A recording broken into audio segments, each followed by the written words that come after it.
आषाढ़ मास में जरूर खाएं ये 3 सब्जियां। साल भर रहेंगे स्वस्थ और रोग मुक्त। जय श्री हरि दोस्तों, आपका स्वागत है हमारे आज के विशेष ज्ञानवर्धक, स्वास्थ्यवर्धक और धार्मिक दृष्टिकोण से बेहद महत्वपूर्ण वीडियो में। जैसे ही आषाढ़ मास का आगमन होता है, हमारे जीवन में मौसम, मनोदशा और शरीर की स्थिति तीनों में बदलाव आने लगता है। बारिश की पहली बूंदें जहां धरती को हरियाली से ढक देती हैं, वहीं यह मौसम हमारे शरीर के लिए कुछ चुनौतियां भी लेकर आता है। और ऐसे में यदि हम प्रकृति की भाषा समझे तो वो हमें कुछ ऐसी चमत्कारी सब्जियां देती हैं जो हमारी शारीरिक रक्षा कवच बन सकती हैं। आज हम आपको बताएंगे 3 ऐसी विशेष सब्जियों के बारे में जिन्हें आषाढ़ मास में जरूर खाना चाहिए, ताकि आप साल भर स्वस्थ, ऊर्जावान और रोग मुक्त रह सके। आषाढ़ मास का महात्म्य धार्मिक और प्राकृतिक दृष्टि से। हिंदू पंचांग के अनुसार आषाढ़ मास वर्षा ऋतु की शुरुआत का प्रतीक है। यह मास देवशयनी एकादशी, योगिनी एकादशी, गुप्त नवरात्रि, गुरु पूर्णिमा जैसे कई महत्वपूर्ण त्योहारों से भरपूर होता है। इस महीने से देवता विश्राम की अवस्था में चले जाते हैं, इसीलिए इसे ध्यान, संयम, शुद्ध आहार का समय कहा गया है। और शरीर वो भी इन दिनों विश्राम और रोग प्रवणता की अवस्था में आ जाता है। मौसम में नमी बढ़ जाती है, सूर्य की तीव्रता घटती है और वातावरण में विषाणु व जीवाणु तेजी से पनपते हैं। ऐसे समय में अगर खान पान शुद्ध और ऋतु के अनुसार ना हो तो पाचन तंत्र कमजोर हो सकता है। जोड़ों में दर्द, सर्दी, बुखार, त्वचा रोग, एलर्जी और पेट की बीमारियां बढ़ सकती हैं। इसीलिए हमारे ऋषियों ने इस मास के लिए विशेष आहार की परंपरा बनाई और इन सब्जियों को उसका अभिन्न हिस्सा बनाया। सब्जी नंबर 1, परवल। रोग हरने वाला शीतल। परवल यानी पॉइंटेड गार्ड, ये हरी रंग की हल्की धारियों वाली सब्जी आमतौर पर हर घर में देखी जाती है। पर क्या आप जानते हैं यह कितनी शक्तिशाली और औषधीय गुणों से भरपूर है? आयुर्वेदिक गुण। परवल में विटामिन ए, सी और फाइबर प्रचुर मात्रा में होता है। यह त्रिदोष आहार है, यानी वात, पित्त और कफ तीनों को संतुलित करता है। इसे शीतल और स्निग्ध फल कहा गया है, जो शरीर को ठंडक देता है और आंतरिक सूजन शांत करता है। गर्मियों की गर्मी और मॉनसून की नमी से शरीर में बढ़ी हुई अम्लता और पित्त को शांत करता है। आधुनिक विज्ञान क्या कहता है? परवल शरीर को डिटॉक्स करता है, जिससे किडनी और लीवर स्वस्थ रहते हैं। ब्लड शुगर कंट्रोल करता है, डायबिटिक मरीजों के लिए अत्यंत लाभकारी। त्वचा विकार, एसिडिटी, कब्ज और गैस जैसी समस्याओं में रामबाण। सेवन विधि। परवल को हल्के तेल और जीरे के साथ भूनकर खाएं। टमाटर या सौंफ के साथ इसकी सब्जी बना सकते हैं। इसे उबालकर सूप की तरह भी लिया जा सकता है। आषाढ़ मास में हर 3 दिन पर एक बार परवल खाने से शरीर वात पित्त से बचा रहता है और डाइजेशन एक्टिव रहता है। सब्जी नंबर 2, कद्दू। सत्ववर्धक और मानसिक शांति देने वाला। अब बात करते हैं एक ऐसी सब्जी की जिसे हिंदू धर्म में शुद्धता और प्रसन्नता का प्रतीक माना गया है, और वो है कद्दू या सीताफल।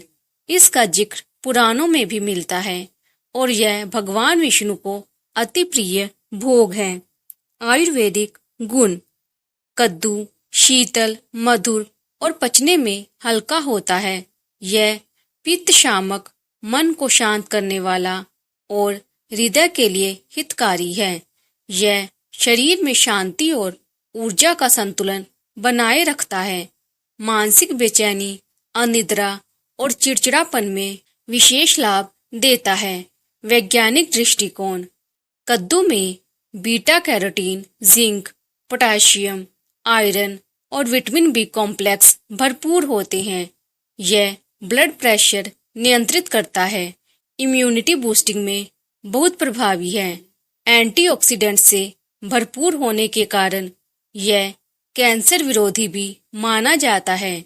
विशेष लाभ बुजुर्गों के लिए, पाचन में हल्का, दांत और पाचन शक्ति कमजोर होने पर भी उपयुक्त। डायबिटीज, थकान और किडनी रोगों में सुरक्षित। सेवन विधि, घी में बना हल्का कद्दू, सादा नमक और जीरा डालकर। कद्दू का हलवा भी उपवास के दिनों में शुद्ध और पोषक माना गया है। भुने हुए बीज, पंपकिन सीड्स भी हाईली न्यूट्रिशियस होते हैं। आषाढ़ की उमस और वातावरणीय गर्मी से शरीर में जो मनोविकार उत्पन्न होते हैं उन्हें कद्दू शांत करता है। सब्जी नंबर 3, सहजन, संपूर्ण पोषण और रोगनाशक। तीसरे नंबर पर आती है वो सब्जी जिसे सहजन, ड्रमस्टिक और आयुर्वेद में शिगरू कहते हैं। यह कोई साधारण सब्जी नहीं, यह एक सुपर फूड है जिसे WHO ने भी न्यूट्रिशन के लिए सराहा है। आयुर्वेदिक गुण, सहजन कफनाशक, बलवर्धक और पाचन सुधारक है। इसमें तिक्त रस, कड़वाहट होता है जो शरीर को शुद्ध करता है। वात और जोड़ों की सूजन में विशेष लाभकारी है। यह शरीर को विष मुक्त बनाता है। पोषक तत्व, विटामिन सी संतरे से 7 गुना, कैल्शियम दूध से 4 गुना, आयरन पालक से अधिक, एमिनो एसिड्स मांसाहारी भोजन जितना प्रोटीन। बुजुर्गों के लिए वरदान, जोड़ दर्द, हड्डियों की कमजोरी, सूजन, मधुमेह और हाई ब्लड प्रेशर में राहत, आंखों की रोशनी तेज करता है, शरीर की थकान और कमजोरी दूर करता है। सेवन विधि, सहजन की दाल जिसे दक्षिण भारत में मुनगा दाल कहते हैं, इसकी हरी पत्तियां सुखाकर पाउडर बनाकर चाय या दूध में मिलाएं। सब्जी या उबली हुई फलियां भी बहुत स्वादिष्ट होती हैं। आषाढ़ मास में सहजन का सेवन शरीर में वर्षा ऋतु से उत्पन्न दोषों को नष्ट करता है और इम्यूनिटी बढ़ाता है। इन सब्जियों को एक साथ कैसे लें? आप इन तीनों सब्जियों को अलग अलग दिन खा सकते हैं। परवल सोमवार गुरुवार, कद्दू मंगलवार शनिवार, सहजन शुक्रवार रविवार। अगर आप चाहें तो आषाढ़ मास के पूरे महीने एक शेड्यूल बना लें जिससे ये तीनों सब्जियां आपके डाइट में नियमित रूप से जुड़ जाएं। कुछ लोग इन्हें मिलाकर सूप भी बनाते हैं जिसे त्रिदोष हर शाक सूप कहा जाता है, यानी जो वात, पित्त और कफ तीनों को शांत करता है। हमारे धर्मशास्त्रों और पुराणों में कहा गया है कि आषाढ़ मास आत्मशुद्धि और देह शुद्धि दोनों का समय है और शुद्ध देही सच्चे ध्यान और भक्ति का माध्यम बनती है। परवल, कद्दू और सहजन ये तीनों सात्विक, शीतल और विषनाशक खाद्य हैं। इनका सेवन करने से शरीर, मन और आत्मा तीनों को शुद्धि प्राप्त होती है। इनका उल्लेख श्रीमद् भागवत, चरक संहिता और गरुड़ पुराण तक में भी किया गया है। तो दोस्तों, अब आपने जान लिया कि आषाढ़ मास में ये 3 सब्जियां खाने से आपका शरीर रोग मुक्त रहेगा, आपका पाचन मजबूत होगा, मानसिक तनाव और थकान दूर होगी और आप पूरे साल ऊर्जावान और प्रसन्नचित रहेंगे। तो आज से ही अपनी थाली में ये 3 वरदान जरूर जोड़िए।